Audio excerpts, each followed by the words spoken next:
Assalamualaikum warahmatullahi wabarakatuh. Terima kasih telah mengunjungi channel ini. Karena memang channel ini dibuat untuk mengedukasi masyarakat di luar sana yang memang sampai saat ini masih kebingungan dalam polemik nasab.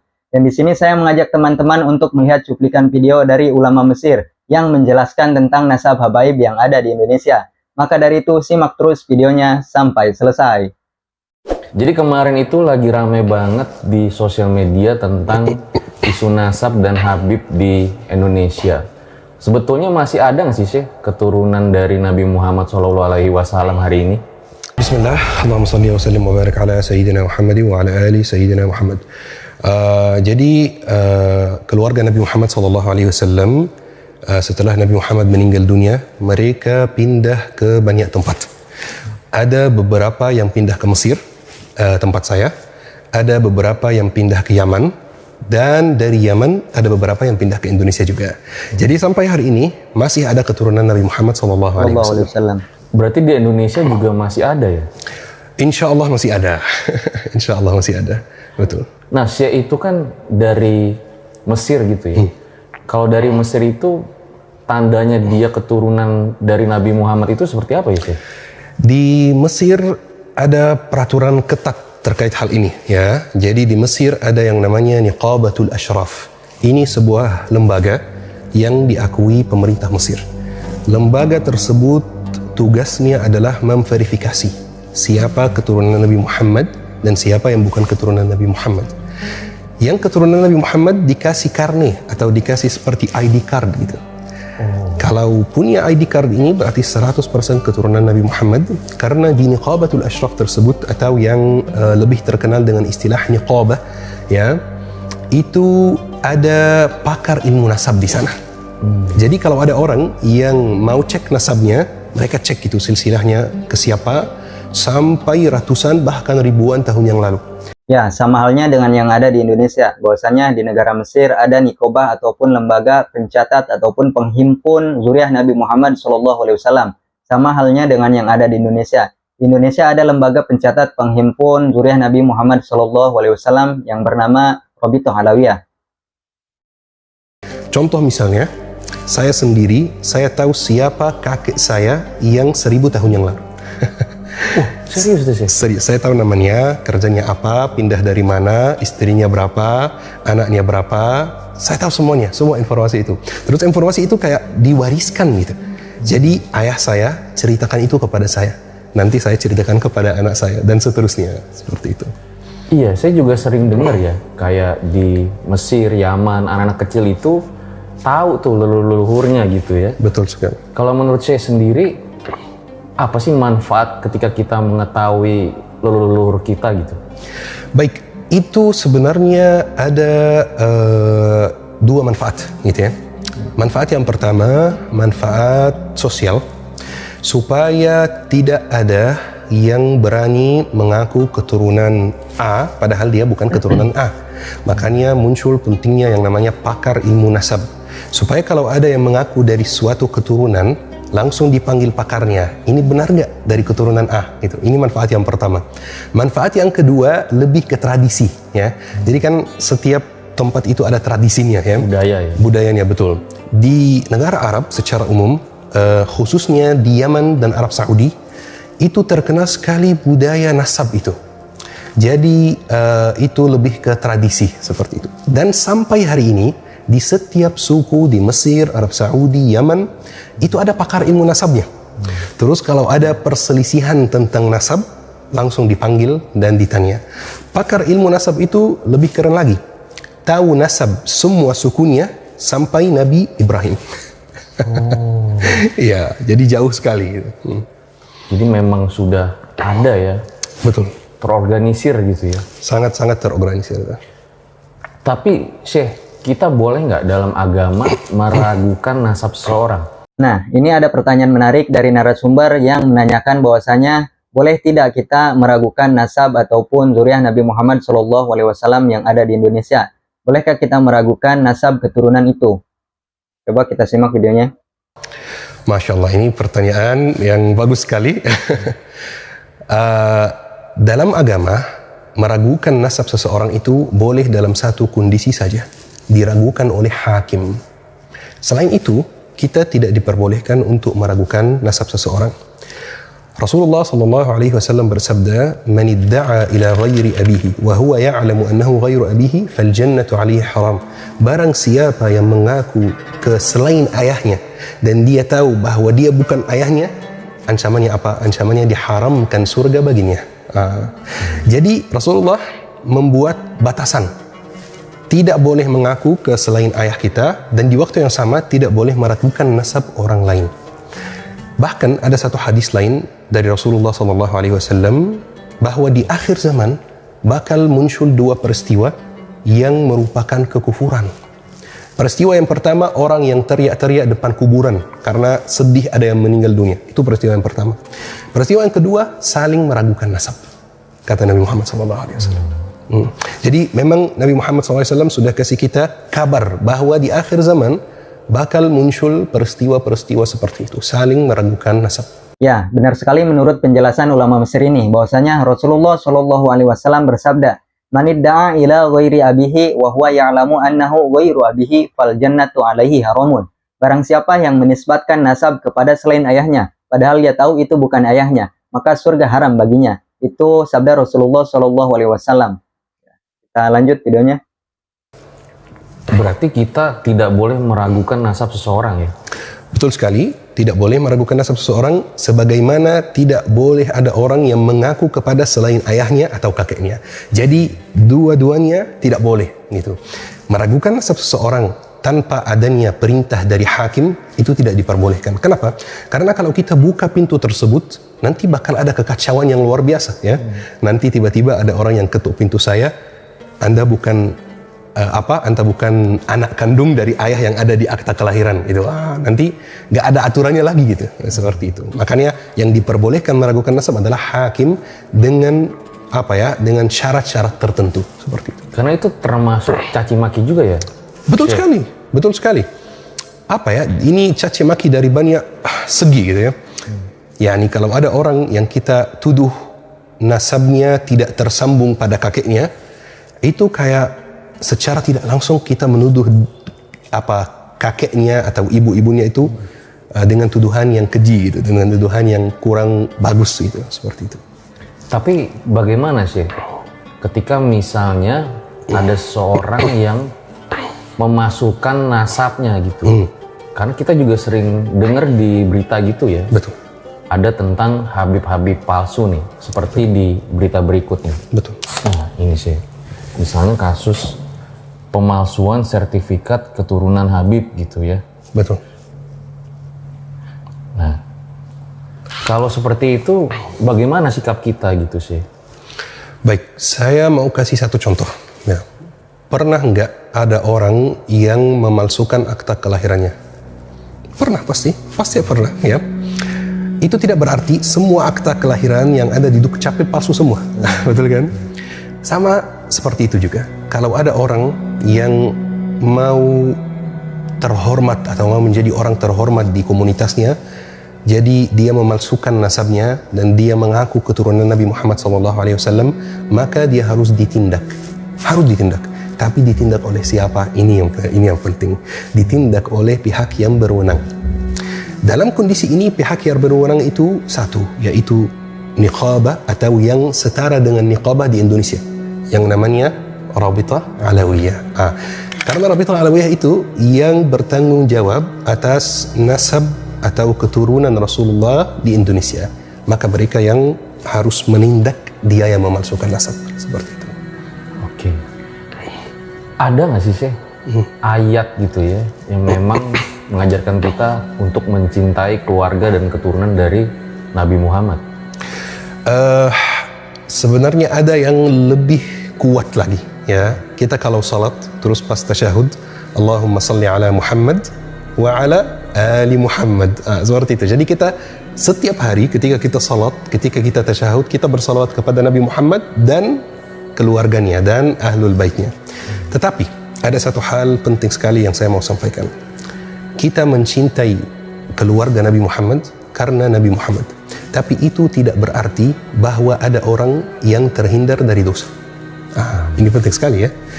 Kita mencintai keluarga Nabi Muhammad, tapi tidak berarti bahwa semua Habib itu terhindar dari dosa misalnya, bahwa Habib itu terhindar dari dosa, bahwa Habib itu tidak mungkin salah gitu. Enggak, Habib itu orang biasa. Kita mencintai karena kakeknya, ya. Tapi masih manusia seperti itu. Jadi tidak perlu kita berlebihan mencintai, tidak perlu kita berlebihan membenci. Nah, seperti itu. Jadi sewajarnya saja gitu. Betul, sewajarnya. Jadi Ali bin Abi Thalib pernah berkata, "Ahbib habibaka haunan ma asa an yakuna khasimuka yawman ma." Jadi cintalah orang yang kamu cintai seperlunya. Bisa jadi dia menjadi musuhmu suatu hari. Dan bencilah orang yang kamu benci seperlunya. Bisa jadi dia menjadi kekasihmu suatu hari. Seperti itu. Tapi kadang kita juga misalnya menemukan sebuah kondisi kayak gini sih. Ada keturunan dari Nabi Muhammad yang justru mengajarkan hal-hal di luar Al-Quran dan hadis gitu, yang gak sesuai tuntunannya. Nah, cara kita bersikap tuh seperti apa sih? Kita harus balas dan kita harus menjelaskan kekurangannya di mana. Tapi tanpa meragukan nasabnya. Karena ini beda hal, beda cerita gitu ya.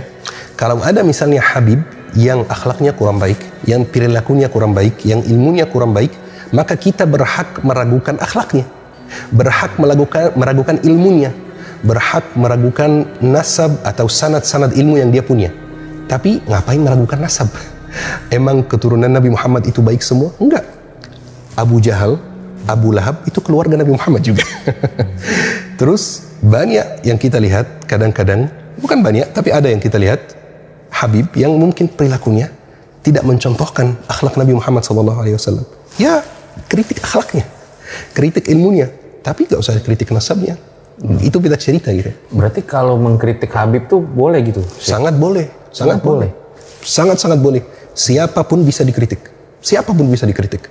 Asal kita punya ilmu yang cukup untuk mengkritiknya. Jadi misalnya, saya kasih contoh. Saya kan, kalau saya sendiri, latar belakang saya itu ilmu fiqih. Ya. Jadi kalau saya melihat ada satu orang yang membahas ilmu fiqih, tapi agak menyimpang gitu, maka saya dengan latar belakang saya yang ilmu fiqih itu saya berhak mengkritik dia. Tapi kalau ada orang yang tidak mengetahui ilmu fiqih, maka dia tidak bisa mengkritik karena tidak bisa menjelaskan dengan ilmiah gitu kekurangannya di mana, seperti itu. Kalau soal akhlak ya bisa saja semua orang kritik ya. Jadi kalau soal boleh dikritik, sangat boleh dikritik ya, nggak ada yang terhindar dari dosa. Gak ada manusia yang tidak bersalah, semua bisa jatuh dalam kesalahan. Soalnya saya pernah nemu gitu ya, komen netizen gitu ya, saya. Wah, nanti kalau misalnya kita mengkritik keturunan dari Nabi Muhammad, kita kena dosa gitu. Oh, enggak ada seperti itu. Itu tidak ada tuntunannya dalam agama sama sekali. Bahkan Rasulullah SAW pernah bersabda dan pernah menyampaikan kepada anaknya Fatimah, anak kesayangan Rasulullah SAW. Ya Fatimah, selini ma syi'ti lan ughni anki minallahi syai'an. Minta apapun yang kamu mau dari saya di dunia, tapi di akhirat saya tidak bisa menyelamatkan kamu. Masya Allah. Itu ke anaknya langsung, Mbak, bukan ke cucu jauhnya misalnya ya. Jadi itu tidak ada hubungannya dengan dosa atau tidak, enggak. Itu orang biasa, sama-sama manusia, tapi kakeknya merupakan Rasulullah SAW. Kalau dia salah, dikritik, tidak ada masalah. Kalau dia melakukan kesalahan dari segi hukum, dihukum, tidak ada masalah, seperti itu. Ada nggak sih tugas khusus nih bagi mereka yang memang keturunan dari Nabi Muhammad SAW? Dalam agama tidak ada tugas khusus yang diberikan kepada keturunan Nabi Muhammad SAW. Jadi kesimpulannya, dalam Islam tidak ada yang namanya kasta. Dalam Islam tidak ada yang namanya ada orang lebih baik dari orang lain karena keturunannya. Itu tidak ada sama sekali dalam Islam. Rasulullah SAW bersabda, "La farqa li Arabiyyin 'ala a'jamiyyin illa bittaqwa." Tidak ada perbedaan antara orang Arab dan orang non-Arab kecuali dengan takwa.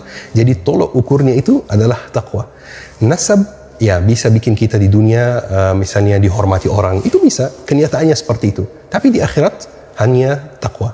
Jadi sebenarnya tidak ada tugas khusus untuk keturunan Nabi Muhammad SAW. Kecuali kalau memang orangnya berilmu, maka tugasnya menyampaikan ilmu. Sebagaimana orang lain kalau berilmu tugasnya menyampaikan ilmu juga. Ini mungkin agak sedikit banyak yang bertanya gitu sih ya. Sebetulnya apa sih bedanya Habib, Ustadz, Syekh, Said dan sebagainya gitu sih? Masya Allah. Tapi itu semuanya gelar di beberapa negara yang berbeda. Jadi beda negara, beda gelar.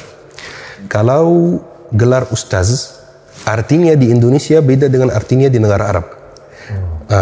Di Indonesia ustaz itu artinya guru ngaji atau guru ilmu agama ya. Di negara Arab ustaz itu artinya guru secara umum. Jadi bisa guru matematika dipanggil ustaz juga di negara Arab. Guru bahasa Inggris dipanggil ustaz juga. Taib. Kalau guru ngaji di negara Arab itu dipanggil syekh. Jadi sebenarnya syekh di negara Arab sama dengan ustaz di Indonesia. Dua-duanya sama. Kalau Habib itu ada beberapa teori gitu ya. Kalau Habib, teori yang pertama, Habib itu dari keturunan Nabi Muhammad dari garis Al-Husain. Nabi Muhammad kan ada cucu Al-Hasan dan Al-Husain ya. Al-Hasan lebih tua. Jadi Habib dari garis Al-Husain, Sayyid dari garis Al-Hasan. Seperti itu. Itu teori pertama ya. Teori kedua, Sayyid itu keturunan Nabi Muhammad yang tidak mengajarkan ilmu agama. Misalnya dia arsitek, dia dokter, dia apa? Praktisi, betul ya. Terus Habib keturunan Nabi Muhammad yang mengajarkan ilmu agama. Dan masih ada banyak gelar lagi sebenarnya. Ada gelar mufti, ada gelar di Afghanistan, di Pakistan ada gelar mullah misalnya. Ada banyak gelar lain yang juga artinya adalah ustaz, guru ilmu agama dan sebagainya. Yes. Saya pernah dengar katanya, koreksi kalau salah ya. Di Arab itu orang tua saja bisa dipanggil syekh juga. Betul sekali, betul sekali. Jadi syekh itu tergantung konteksnya. Ya, kalau konteks kajian, konteks belajar mengajar, terus ada seseorang yang dipanggil syekh, maka pasti dia guru ilmu agama. Tapi kalau konteksnya bukan belajar mengajar, biasanya yang dipanggil syekh itu adalah orang yang udah ada ubannya. Seperti itu. Berarti saya bisa dipanggil syekh kalau tidak ada betul. uban ini. Bahkan yang lebih lucu lagi, di Mesir, di samping rumah saya ada gereja. Di gereja tersebut ada seorang pendeta. Dia juga dipanggil syekh karena ada ubannya. Betul, tergantung konteksnya di sana. Luar biasa ya. Itu indahnya bahasa ya. Satu tempat sama tempat yang lain bisa beda makna. Betul. Sebenarnya boleh nggak kita membanggakan gitu ya? Ini dalam secara luas gitu ya sih. Kakek saya si Fulan nih gitu. Kakek saya si Fulan ini gitu. Boleh nggak sih kita membanggakan hal tersebut gitu? Wah, itu sempat terjadi di zaman Rasulullah SAW. Kemudian Rasulullah kasih respon yang luar biasa. Saya berharap semua pemirsa dengar respon Rasulullah SAW. Jadi suatu hari Rasulullah SAW masuk masjid, kemudian melihat ada dua sahabat yang saling berdebat. Debatnya agak panas, ya. Jadi yang pertama bilang, kamu nggak tahu kakek saya siapa? Ya. Terus yang kedua, emang siapa kakek kamu? Kakek saya lebih hebat. Apa respon Rasulullah SAW? Rasulullah bersabda, innaka mri'un fika jahiliyah. Sesungguhnya di dirimu masih terdapat sifat jahiliyah. Sifat orang Arab sebelum Islam. Orang Arab sebelum Islam memang suka membanggakan nasab. Ya, Rasulullah datang untuk menghapus tradisi buruk ini, saling membanggakan nasab. Enggak. Tapi di waktu yang sama itu tidak berarti menutupi nasab. Ya, seperti itu. Jadi ya kalau ada yang keturunan Nabi Muhammad, sudah selesai keturunan Nabi Muhammad. Ada yang keturunan orang lain, selesai keturunan orang lain. Tanpa menutupi nasab dan tanpa membanggakannya juga. Seperti itu. Jadi dalam Islam tidak boleh sama sekali membanggakan nasab. Karena tidak ada nilainya di akhirat. Itu. Ya ini kita balik lagi nih saya ke keturunan dari Nabi Muhammad. Apakah nanti Imam Mahdi itu memiliki garis keturunan dari Nabi Muhammad SAW? Betul sekali. Ini ada hadisnya. Rasulullah SAW pernah menyampaikan hadisnya bahwa Imam Mahdi akan keluar dari garis keturunan Nabi Muhammad SAW dan kemungkinan besar dari garis keturunan Al-Hasan. Bahkan Ali bin Abi Thalib pernah pegang kepala Al-Hasan, anaknya, kemudian mengatakan, inna hadha ibni sayyid, anak saya ini adalah pemimpin, dan akan keluar dari keturunannya orang yang menyatukan umat Islam lagi. Seperti itu. Jadi memang itu ada hadis, dan hadis sahih, bahwa Imam Mahdi akan dari garis, atau akan keluar dari garis keturunan Nabi Muhammad SAW. Jadi bisa dibilang ya mau tidak mau akan terus dijaga sampai akhir zaman nanti. Itu pasti keturunan Nabi Muhammad bakal ada sampai akhir zaman, karena Al-Mahdi akan keluar di akhir zaman, ya. Jadi yang pasti keturunan Nabi Muhammad bakal ada sampai zaman Al-Mahdi, seperti itu. Dan yang bertanggung jawab menjaga keturunan Nabi Muhammad adalah lembaga-lembaga yang saya sebutkan tadi.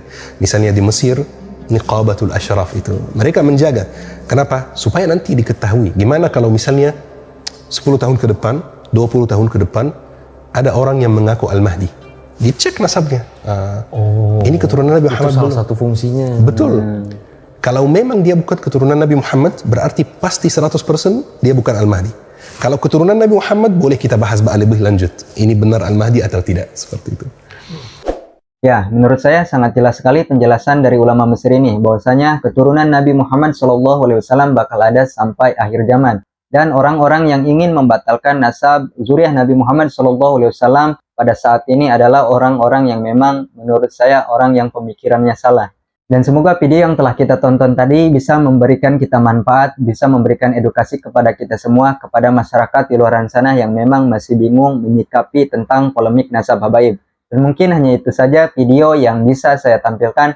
Semoga kita semua selalu diberikan kesehatan, keimanan, serta rezeki yang melimpah oleh Allah Subhanahu wa Ta'ala. Amin. Baik, mungkin itu saja dari saya. Assalamualaikum warahmatullahi wabarakatuh.